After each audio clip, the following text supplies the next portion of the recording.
When our languages are not in the technological sphere, their vocabularies will not really increase. YORLANG is one of the ways to keep the Yoruba language alive.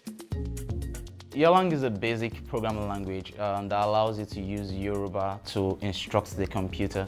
So you can perform basic operations with YORLANG, perhaps build a small calculator program, a small phone book program, an address book, and the likes. The major purpose for having YORLANG is to let people see that coding is not hard. So with YORLANG, you're seeing programming in your native tongue. You don't take it too seriously anymore. Some of the syntax you find in popular programming languages is var, for example, and in YORLANG is translated to Jeki. Another one you find is if. In YORLANG is translated to she.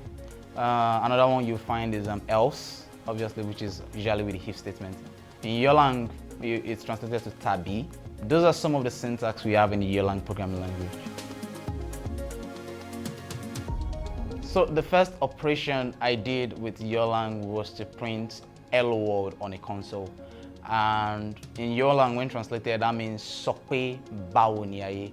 To see that on the console, it brought back memories I had when I started coding and I did print hello world. It was massive for me.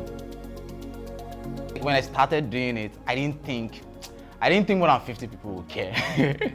And then I saw a lot of people caring. I've had about 1,200 downloads on YORLANG on the NPM store. I'm like, okay, wow. We have this idea that if you speak Yoruba regularly, it's vernacular and you must be dumb and you must be stupid. With YORLANG, I feel I've helped people to see that that isn't the case. You are not stupid if you speak your language. It might actually help you to be better. The Chinese already do it. They speak their languages and they are not behind in the technological sphere because they do that. So if we put our language at the forefront of some of the things we do, we are not going to be behind because we are doing so. I feel like I'm making my little contribution to tech in Nigeria and helping younger people see that tech is something they can do, helping them see that they can test the boundaries, helping them see that they don't only have to use the tools, but they can go beyond and do something even bigger, even better.